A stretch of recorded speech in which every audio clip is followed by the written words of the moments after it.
الله العلي العظيم، والصلاة والسلام على محمد رسوله الكريم وعلى آله وأصحابه أجمعين إلى يوم الدين.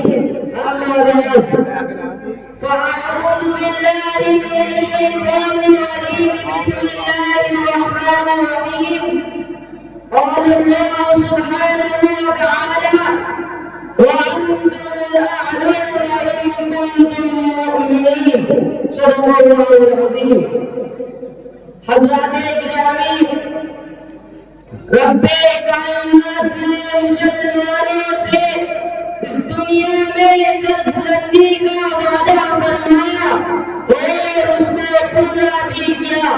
دنیا نے 1300 سال سے زیادہ عرصے تک اسلامی عظمت و شوکت کا پرچم لہراتے دیکھا ہے. تاریخ نے مسلمانوں کی حکومت و قیادت کی کہانیاں محفوظ کی اور داستانیں تحریر کی ہے. اقوام عالم میں صدیوں تک رفعت عزت اور عظمت کا حسین منظر دیکھا ہے. عرب کے ریگستانوں اور چٹانوں کے درمیان زندگی بسر کرنے والے جاہلوں ان پڑھ بدوؤں کو پستی سے بلندی کی طرف جاتے اور شتربانی سے جہانبانی کرتے دیکھا ہے. یہ سب واقعات کسی فرضی کہانی کا حصہ نہیں بلکہ تاریخ انقلاب کے معلم نموش ہے جن سے انکار کی جرأت کسی مؤرخ و مصنف میں نہیں ہے. حضرات گرامی، اس پوری دنیا میں ایک دو نہیں بلکہ بے شمار قومیں پیدا ہوئی اور صفحہ ہستی سے مٹ گئی. لاتعداد تہذیبیں آئی اور بے نام نشاں ہو گئی. اپنے وقت کے طاقتور نامور حکمران ہوئے اور پیغام خاک بن گئے. بغیر شاعر مٹے نامیوں کے نشان کیسے کیسے، مٹے نامیوں کے نشان کیسے کیسے، زمین کھا گئی آسمان کیسے کیسے. لیکن مسلمان کا قوم ہے جو سب سے حیرت انگیز ہے. اس کی تاریخ بھی حیرت انگیز، اس کے کارنامے بھی حیرت انگیز، اس کا عروج انتہا بھی حیرت انگیز، اس کا انحطاط زوال بھی حیرت انگیز. یہ آج بھی حیرت انگیز کردار میں نظر آتے ہیں اور ماضی میں بھی حیرت انگیز کردار ادا کر چکے ہیں. وقت اتنا ہے کہ حال اور ماضی کا عنوان بدلا ہوا ہے.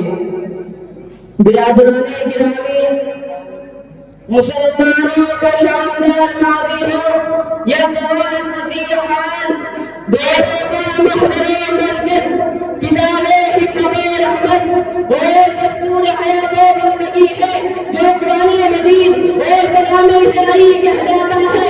مسلمانوں کی سربلندی و سرفرازی، کامیابی و کامرانی سے لے کر جہاں بانی و حکمرانی اسی قرآن کریم کی مرحوم منت تھی اور مسلمانوں کی مرحلہ بربادی اور ذلت پستی بھی قرآن مجید ہی کے باعث تھے.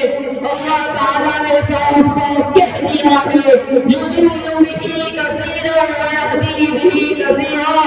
اللہ تعالیٰ اسی قرآن کے ذریعے بہت سے کو ہدایت دیتا ہے اور اسی کے ذریعے بہت سے کو گمراہ کر دیتا ہے. اس آیت کی تفسیر مفسر عالم، قائد اعظم، امام الانبیاء، سید الاتقیاء، رحمت للعالمین، شفیع المسلمین، محمد عربی نبی امی صلی اللہ علیہ وسلم کے کلام مبارک سے ہوتی ہے. حضرت عمر فاروق رضی اللہ عنہ روایت کرتے ہیں کہ اللہ کے رسول صلی اللہ علیہ وسلم نے فرمایا: ان اللہ یرفع بهذا القرآن اقواما ويرفع به آخرین. یعنی اللہ تعالیٰ اس کتاب حکیم کے ذریعے کچھ قوموں کو سر بلند کرتا ہے تو دوسری قوموں کو پست کر دیتا ہے. یوں کہے کہ کسی کو عزت سے نوازتا ہے تو کسی کو ذلت سے دوچار کر دیتا ہے.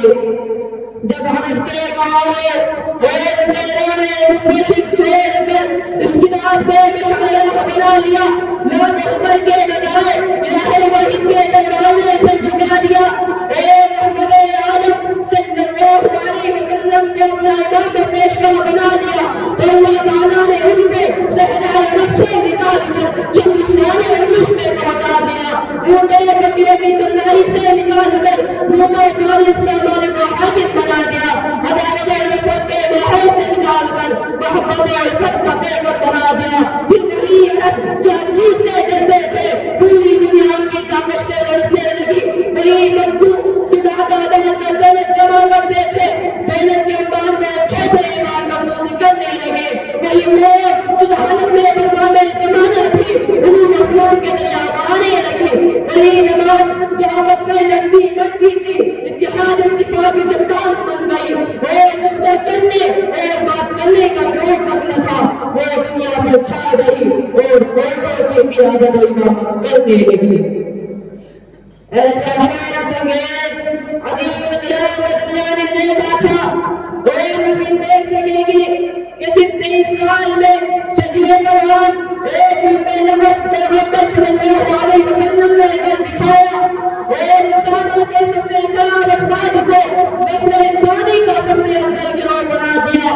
جانتے ہیں اسی قرآن کریم کی مدد جس نے مسلمانوں سے کہا ہے اور قیامت تک کا وعدہ ہے وَأَنْتُمُ الْأَعْلَوْنَ إِن كُنتُم مُؤْمِنِينَ۔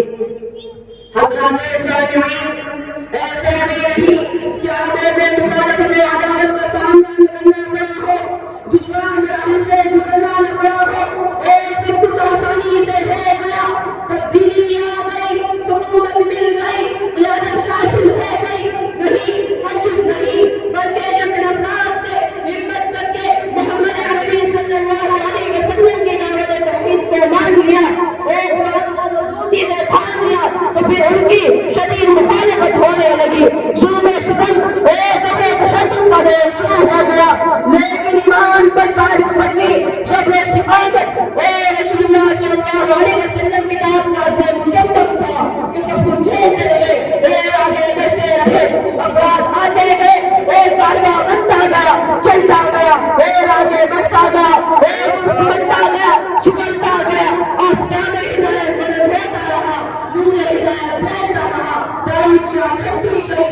ایک طرف جس کو شمشیر ملا رہا تھا کہ نور خدا کو بجھا دے، ایک دوسری طرف پکا چاہتا تھا کہ نور حقدار کو ایک بیٹا وہی رسول خدا ہو جائے۔ یعنی مدعی نہ ہوا چاہے تو کیا ہوتا ہے، مدعی نہ ہوا چاہے تو کیا ہوتا ہے، وہی ہوتا ہے جو رسول خدا ہوتا ہے۔ نور خدا کے بارے میں کیا کہ حرکتوں پر مسکراتا تھا، ان کی حماقتوں کو دیکھتا تھا اور گھٹنے لگاتا تھا۔ نور خدا ہے کفر کی حرکت میں اندازن، نور خدا ہے کفر کی حرکت میں اندازن، ٹھوکوں سے چراغ بجھایا نہ جائے گا تب رندانے ملت مسلمانوں کا حضر دور حکمران سلطانی 13 صدیوں تک جاری تھا کہ مسلمانوں پر جنون جاری ہونے لگا، وہ بڑے کردار سے کناروں میں ہوتے گئے، قرآن کریم سے دور ہوتے گئے، رسول اللہ صلی اللہ علیہ وسلم کا دامن چھوڑنے لگے اور دنیا کے حسین جہاں میں پھنس کر آخرت کو بھولنے لگے، تو اللہ نے بھی کنارے لگا دیا، حکومتیں چھن گئی، قیادت چلی گئی، اختلافات کے باعث دبدبا میں ختم ہو گیا، روڈ کی جاتا رہا، اتحادی ملت میں مارا ہو گیا، پھر ہمارا سفید حیات مصائب کے بھور میں پھنس گیا، مغربیت کے سیلاب میں مسلمان رہنے لگے، گھروں سے تلاوت قرآن کی جگہ فلمی گانے بند ہونے لگے،